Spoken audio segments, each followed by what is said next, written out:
notre film. Donc ça, c'est une autre scène. Et on est encore avec cette machine qui permet de faire les tracés du regard. Donc voilà, ça c'est un tracé, c'est votre tracé par exemple. Lors de cette scène, vous voyez cette jolie image du triangle amoureux, c'est-à-dire vous êtes en train de regarder les films et vous regardez en fait les yeux des personnages. Et voici les tracés obtenus encore une fois par Amicheline chez une personne atteinte de l'autisme. Donc juste pour faciliter votre compréhension encore une fois, voici la perception des interactions sociales qu'a une personne atteinte d'autisme. On parle beaucoup, ça j'avais en film encore, mais je pense qu'on peut se passer parce que vous avez compris.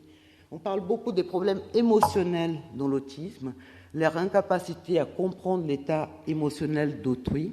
Donc là, c'est une tâche, c'est Kevin Perf qui a fait cette étude. C'est une tâche très simple, on demande à la personne de nous dire l'état émotionnel de ces personnes-là qui sont dans ces photos. Et on fait les tracés du regard lorsqu'on est en train de donner la réponse. Et je ferai ça avec vous, ce serait la même chose. On a une façon très stéréotypée, dans les bons sens, pour donner ces réponses. Et on les regarde les yeux et la bouche, les yeux et la bouche, les yeux et la bouche, et on triangle à l'envers. Et avec ces informations, on arrive à donner la bonne réponse. D'accord ? Regardez les tracés obtenus chez des personnes atteintes d'autisme en train de faire la même chose. Et vous pouvez me dire si c'est possible de donner la bonne réponse. Est-ce qu'on a l'information pertinente pour pouvoir dire si cette personne est triste, contente, étonnée, en regardant ici, ici ou ici? Je pense que la réponse vient de soi. Il y a un autre aspect qui a été très étudié dans l'autisme, surtout par nos collègues et amis anglais, l'équipe d'Utrecht à Londres, Simone Baron-Cohen, qui est les problèmes de théorie de l'esprit, Theory of Mind, qui est la capacité qu'on a de représenter la pensée de l'autre. Donc juste un exemple d'un test qu'on peut faire avec des enfants très petits, ils donnent à peu près la bonne réponse à partir de l'âge de 4 ans. On demande juste, c'est pas sponsorisé par les marques, c'est juste parce qu'on m'a demandé les droits de filmer. On demande juste à l'enfant quelle est la gourmandise qui préfère ce petit bonhomme. Je peux faire avec vous aussi, il n'y a pas de piège.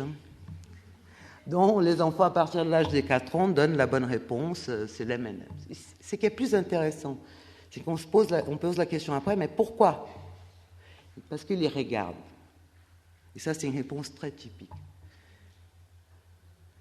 Je me souviens, j'ai préparé cette diapositive, ma fille avait 6 ans, là, elle a 12. Comme quoi, on ne change pas beaucoup. Hein. Et elle a vraiment donné cette réponse. Elle m'a dit, maman, et j'ai dit pourquoi ? Elle dit, parce qu'il les regarde. Et bon, on a fait ces tests avec plusieurs enfants, et c'est décrit dans la littérature. La donnée plus importante, c'est les regards. Évidemment, il y a les sourires, sinon la réponse serait à l'envers, mais c'est très important.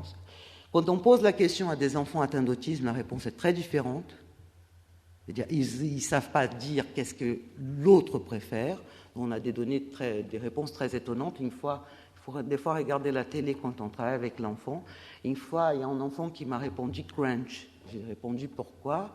Il m'a dit « parce que ça fait tomber les immeubles ». Bon, c'est référence à une pub. Et je pense qu'en fait, cette donnée-là est très mal traitée au niveau du cerveau de ces enfants.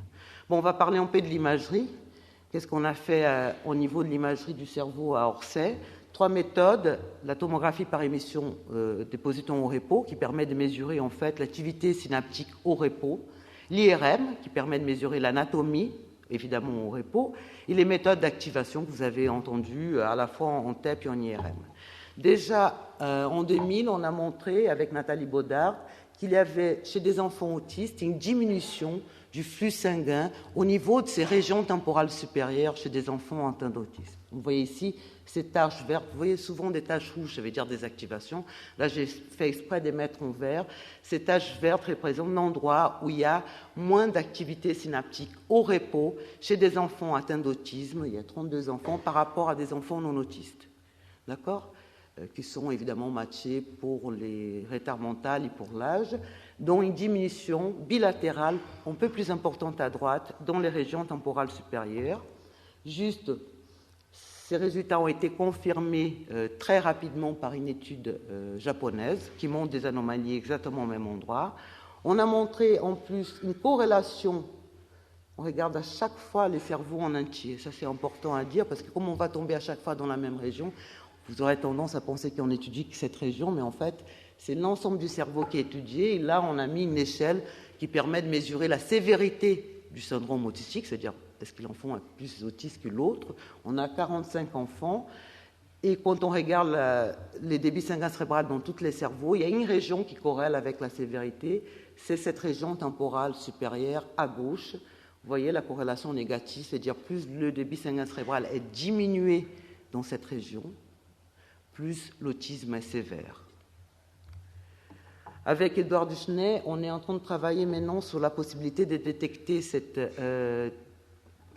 anomalie du fonctionnement du cerveau au repos d'une façon individuelle par des analyses multivariées et des méthodes de classification.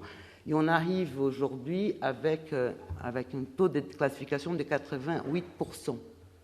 C'est-à-dire, quand on met en route des analyses très complexes des données en tomographie par émission de positons, avec deux clusters, deux régions du cerveau, qui incluent cette région temporale supérieure, nos analyses permettent de classer d'une façon correcte quand l'enfant est autiste et quand il ne l'est pas, à 88% de cas. Et je tiens à vous dire qu'on rencontre des collègues, j'ai rencontré ce week-end des collègues américains qui, dans d'autres pathologies de l'enfant, retrouvent les mêmes taux de reconnaissance avec l'imagerie. C'est-à-dire, je dis à chaque fois que les gens qui travaillent avec l'imagerie et qui ne croient pas à ces chiffres, il faut mieux qu'elles arrêtent de travailler avec l'imagerie parce que ça marche vraiment. C'est-à-dire, on a des outils très puissants.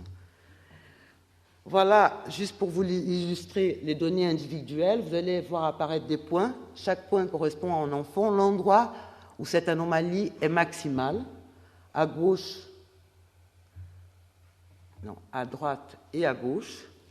Et là, on a retiré les cerveaux et vous avez juste ces sillons temporales supérieurs en jaune et la distribution de chaque enfant. Vous voyez que ce n'est pas au même endroit, mais on a l'impression que ces points suivent cette structure anatomique qui est les sillons temporales supérieurs, dont la diminution individuelle du débit sanguin cérébral chez les enfants autistes. Nous avons fait aussi une analyse de l'IRM anatomique chez ces enfants et on retrouve une diminution de la substance grise aussi dans cette région temporale supérieure. Avec Arnaud Kakia, nous sommes en train de mettre en évidence une corrélation entre l'anatomie, la forme, le volume, plusieurs paramètres de l'anatomie de ces sillons temporales supérieures. Plus il est anormal, plus, encore une fois, l'autisme est sévère. Voilà les résultats qui pointent l'IRM, notre étude en positons et l'étude japonaise, qui pointent cette région temporale supérieure anormale dans l'autisme. Je vous ai parlé les problèmes de la voix. Je vais vous faire entendre les sons que nous avons utilisés avec Pascal Bellin pour tester comment ça se passe chez les personnes atteintes d'autisme. Had, heard.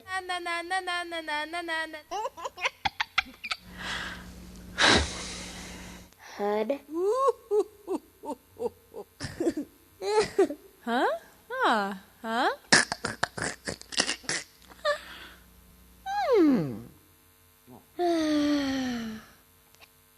Ça, c'est la voix. Donc, vous avez vu, il y a parole, non-parole, des bruits. Ça, c'est les stimuli voix. Et ça, c'est les stimuli, si je trouve ma souris.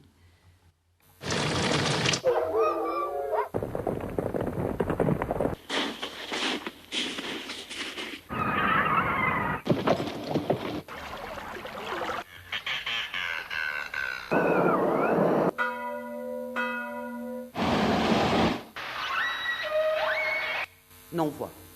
Donc voilà, vous étiez dans une machine IRM, vous avez entendu des séries de sons-voix, des séries de sons-non-voix. On a des très beaux logiciels qui permettent de voir quelle était la différence dans votre cerveau quand vous entendez un par rapport à l'autre.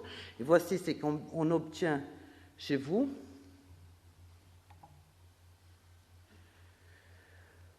Une activation, comme on a montré Pascal Bellin, de cette région temporale supérieure.